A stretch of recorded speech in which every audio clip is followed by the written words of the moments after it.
Hi there guys, Sam here. Welcome back to another video with a Q&A with a Mark 7.5 TCR owner, which we're in today. As I say kind of all the time, thank you so much for allowing me the opportunity You're really coming down. And yeah, check out that. I'll leave it all in the description in terms of like first drives and stuff. But yeah, I want to kind of keep this within like 20 minutes, so I'm going to be quite strict. But yeah, talk to me about the TCR. Talk to me about like how long you've had it and bits like that. Yeah, so I got this in September 2019. Which seems like an eternity, eternity ago with everything we've kind of gone through, I guess. Yeah, that's the thing. Definitely. Ordered it in June, July, I think. Okay, so you certainly didn't have like the waiting time, no, not of like now. We get today. that was long enough. Yeah. Ordered it. Just literally, it's a bog standard spec in the pure grey, which I really wanted because that's like was a unique colour for the TCR. Yeah. You can spot it for sure. Yeah, definitely. And then when going through the build date, they changed the specs. So the Akrapovic exhaust was. So that's amazing, really. That's probably the most. I mean, for an option, if people aren't aware, Akrapovic exhaust, you're looking at £3,000 kind of minimum on like if you got a Mark 8R or a Club Sport or whatever. But yeah, it was quite confusing on the TCRs, weren't it? Because they didn't come with an Akrapovic exhaust, and then suddenly they did. But it seems like you got quite fortunate. Yeah, so I got really lucky. Yeah, because mine was obviously 2019 car when I ordered it, but they changed the model specs to 2020. So when it actually turned up, it had the exhaust with it, which was an absolute bonus. Which is just incredible to suddenly randomly see this kind of plonked on. I'm guessing VW did that just because it's easier to build the cars. They're like, oh, here's our line of TCRs. Let's stick Akrapovic exhausts on them. Yeah, and I think mine have been ordered, but there must be a cut-off date where they just switch to building. They now come with the Akrapovic, and obviously it would have come with a more of a premium price. So and I can confirm it sounds amazing. We were trying to work out. Well, I was showing you a little bit how to get the best out of the sound. Yeah, we mastered like how to get it to pop in the end. Which sounds really, really good. And this is like we were saying, obviously, like it's bunged up with OPFs and GPFs still. Unfortunately, this is when it all started from sort of like 2018. They don't really sound the same, but this does sound really, really good. Yeah, it does sound really good. So coming from a person who's very much, I like base spec cars. I'm very much like just go for it as standard. You kind of attacked it at the right kind of way, because this looks like pretty highly optioned anyway, because you got start stop. All of this came standard anyway, so it's a high spec car. So through kind of all that, and you've got like leather. There's loads of little bits that I literally didn't know. We're saying the seats feel.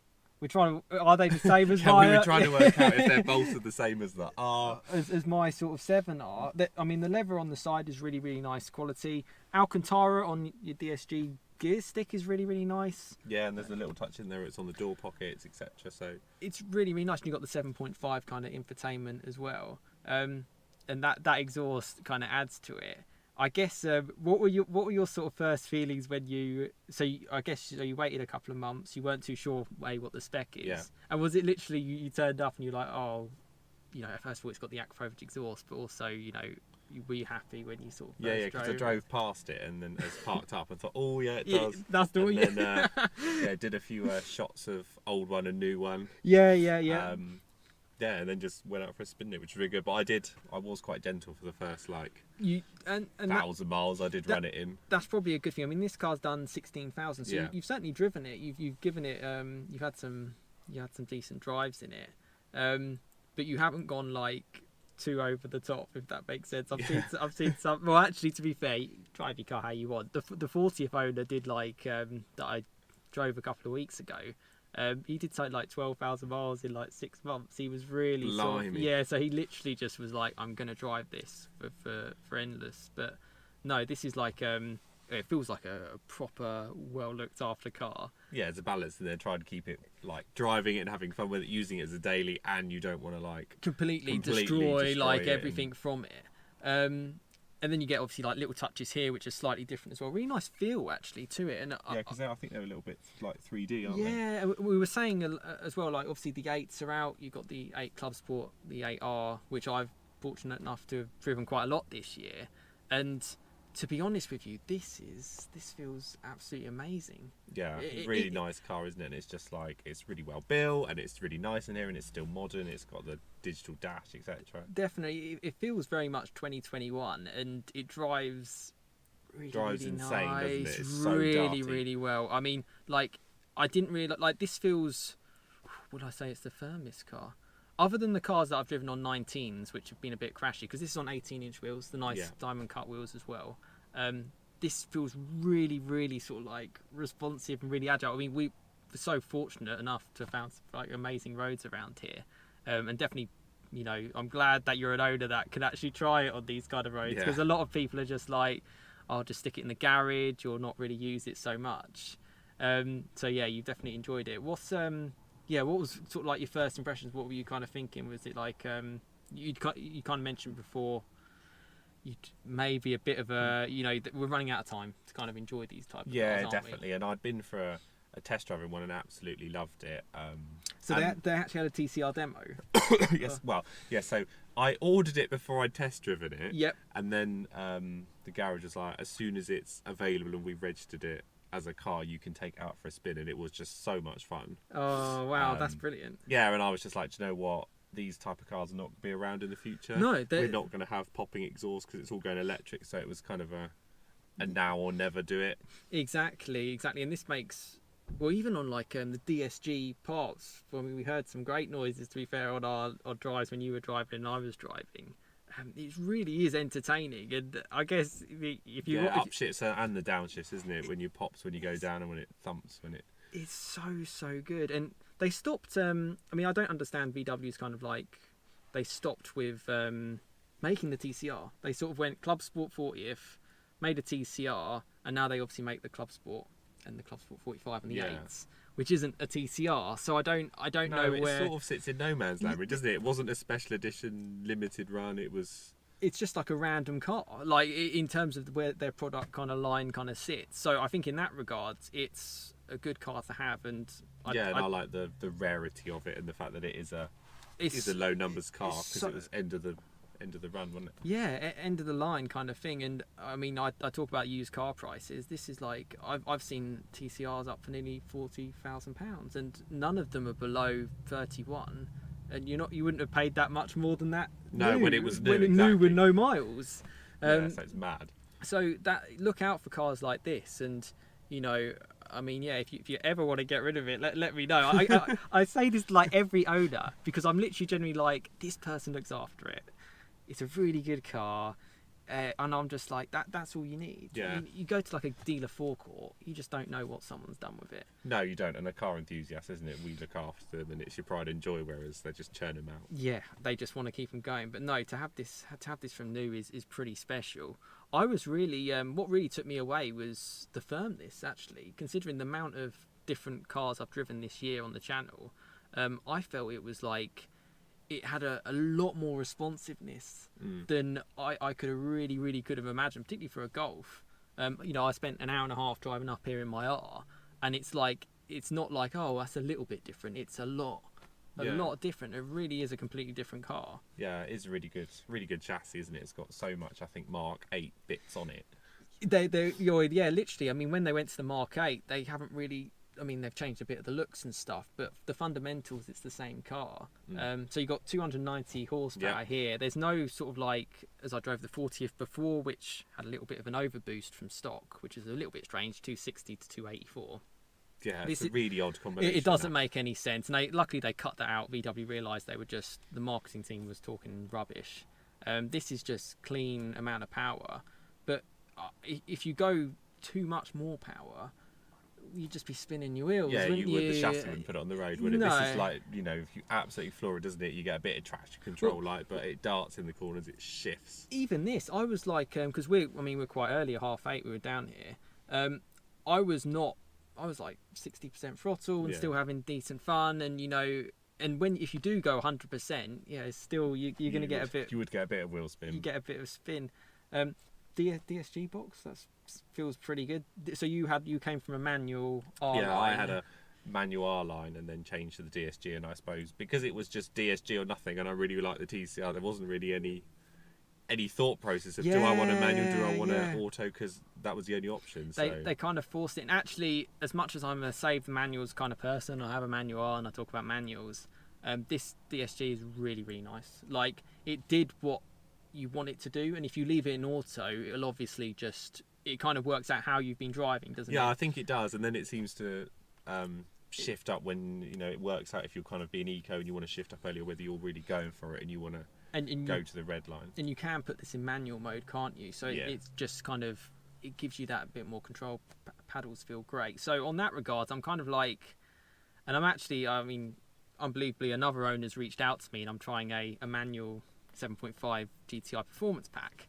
And I think at that power, I think a DSG, you'd kind of just, it'd just be too easy, wouldn't it? Yeah. Whereas this 290, you're sort of like, you're pushing on the borderlines of this is actually like a proper quick car.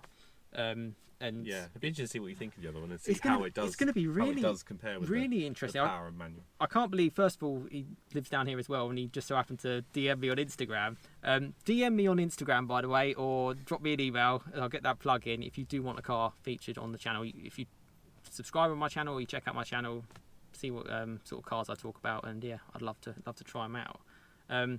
But yeah, for this one, I mean, you asked me as well. You like, what's like the favourite one you tried? Yeah. Which one's your favourite of all of them? I know I'm sitting next to you, but I was like, this is like really, like, if I wanted to have fun and I just wanted to go for a drive, and I had a line of like a TCR, an 8R, a Club Sport, I don't know, I'd be thinking of this. I mean, I'm gonna have to have a further think. And as I mentioned to you before, I'm trying another TCR next week, so it's like I can have that sort of like, I'll get back to you again. See what that was like, isn't it? Has it got the same exhaust, and is it on 19s, or have I got similar type impressions and stuff like that?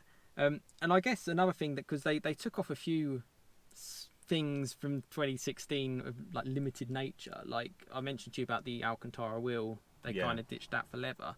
I really like that. Yeah, the wheel's really nice, and the centre race mark and all that. It's just like little touches in it, and the perforations. It feels racy. You know, you've got like a bit of red touches all around for the GTI, but you know, your mum, your sister, whoever could be sitting in here, and it's just a normal car. Yeah, and it's just a Golf to them. Absolutely normal. But what blew me away, and you're never gonna get, I'm never gonna be able to get it on camera really, was the styling. That rear diffuser. The back looks awesome, doesn't it? The rear diffuser is just looks so incredible. Like, I've never seen a diffuser that's bigger than the rear wing. It's literally that huge. Kind of stuff. And I have no doubt that actually does do something as well. If you're on it, it will help the car. But the way it just blends in right from the front, all the way across with the side skirts, all the way to the diffuser, it was really well thought out. Yeah, and it looks really good, all in the high glossy black, and looks really good. And if you're cleaning it, you're suddenly like, oh yeah, I've got something special here, isn't it? It just it blows it away. Was there anything that when you first started driving it that you like weren't happy with? Is there anything that, I mean, TCRs, it's got the same engine as most Golf R's and stuff like that. And have you had any problems, I suppose? No, the only things I've had was rattles from the back. Okay. Which went to the dealer and they fixed. Okay. Two different rattles. Just trim or something? Yeah, it was trim in the back. I think one was to do with the seat belt or something, one was to do with something near the seat. Because they do have plasticky touches, which is fine. Normally in the places where you don't touch, isn't it?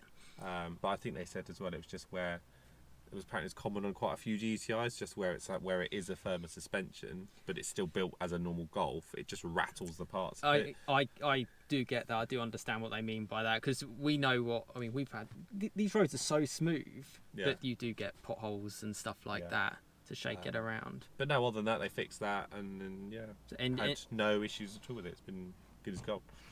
So it's like, it's a bulletproof car which you can use every day, yet it's still, and that you can have fun on a back road when you find one. So basically, buy a TCR. like genuinely, if you're looking for one, there's nothing really that I can say that is bad. I can't. I mean, I love all the Golfs and the other cars that I've driven, but I don't think there's many other cars you can sit in and kind of say that. It's a really, really special car. And I can see why subscribers messaged me and sort of said, "Why don't you try TCR, Sam?" And I was like, "If an owner somehow, an owner somehow said, which you obviously gratefully and massively appreciative of, giving me the chance to try it. I guess if no problems. What's like the best thing for you about it, would you say, so far? It's the best thing about it. I don't know. Tough questions. It is a tough question. I mean, now after this morning, getting it to pop properly has been so good. But I guess probably the way it just darts from like, it just literally goes from like point and square and just throwing the corners is so good. The roads helped, and I'll show it on camera as well as we're kind of talking. It's like, it's a real fun car. Like, it genuinely is a fun Golf, and that's the thing that I think, have an open mind if maybe you're more into, like, not all of us can afford sports cars or want sports cars all the time. This is just as fun. And then you just go back to living your life, doing your commute. Normal, just drive home. And it does put a really, it's really good fun, doesn't it? It puts a big smile on your face. Which is a hugely important considering what we've all been through. Just have an absolutely fun car. I'm trying to think of anything else to say. Looks, it's great. We've sort of mentioning you can get carbon mirrors, can't you? Yeah, this comes with matte black ones, but you could have had carbon ones if you wanted to spec that. Which looks fine. I guess I see your point. How if it was gloss black, it might make more sense. Yeah, it seemed a bit weird that they were matte. But I think it looks fine. And funny enough, as I turned up, you pretty much turned up right behind it at the exact same time, and I was like, oh, that's a nice grey Golf. But it's like, oh yeah, it's the TCR. And I mean, these are the type of cars that I kind of rave about, and having actually tried it, I know why. You get sort of like your red sort of mattes as well, sort of added like little touches. Yeah, and the stitching, and it all ties in, doesn't it? So it's all just. But nothing that's gonna like, blow your mind. But just all the little touches which kind of add up to make a really, really great car. And do you get them? So you don't get that. That's interesting. They took them away, so I've got underfloor storage. Yeah, no, you don't get any of that. But you do get. Still have the little. So that down there. That's what they took out from the 8s, which, cost cutting. That's what it's all about, really. Whereas these, they kind of built a really great car. And I can only recommend them. And I'm guessing you would probably recommend it as well. Yeah, I said something like that. I'd looked at the 8, but you know what? I just don't like it enough to change. It's just not good enough. And I know yours has retained its value so much, so it's not like you'd be spending a huge amount more. But no, just the incentive though of just the 8 just isn't there. This is a car that is, I will be keeping my eye out for sure. But it's just it's a really special car, really great to drive, and I'm sure my kind of first impressions and the clips we kind of shown probably done that. We'll show that. I think yes, definitely. That was special, and the noises were good, and I'm glad I helped you out. Yeah, he taught me how to get it to pop a bit more. So, and again, we were saying VW dealer. You're not going to sit down with a VW dealer and the salesman's going to tell you how to make the exhaust crack and pop and bang. And it's not just as simple as going flat out and thinking, oh, it's going to do it. You have to be, I'll keep saying this on every video just in case people don't know, over 3,000 RPM, generally under 4,000. So you can do it at like 30, just rev up to there, just lift off, and it'll just, if it's pops away. It did it like straight away, didn't it? As soon as I took out, I was like, oh, that's just literally instant. And it adds to the specialness of this car. I mean, I'm lost for words. I'll probably have to do a summary of me kind of just chatting about this in the future. But no, thank you so much. And I don't think I really have any more to kind of say. I don't know. No, me neither. You're welcome. Glad you've enjoyed it. No, and it was worth getting a TCR and taking it for a drive. Massively worth it. I mean, I get it. I get why people have messaged me about these. It's going to make me very much want one for sure. I really like these wheels as well. I'm a sucker for these because I've seen them on the 40th. The Diamond Cut 18s. Yeah, I think that's a really nice wheel and the little red touches in it and that. And I don't think you see them that often because people often they were spec'd with the 19s. It was black 19s, weren't it? I think. Yeah. And based on how firm I feel this car is, I think if you got 19s and you didn't have adaptive, because this doesn't have DCC, does it? No, it doesn't. It's just standard. You're going to be crashing a lot, and in today's roads, you'll probably end up buckling an alloy. So yeah. It's a good spec, good choice, and a great car. But let's leave it there. Slightly shorter Q&A. Thank you so much. Unless there's anything else to kind of. No, there's nothing else. I think you've touched it all. Fantastic. I'm blown away. I'm still kind of a little bit stunned that people allow me to do these kind of things. So, thanks so much. Thank you so much for watching. Cheers, guys.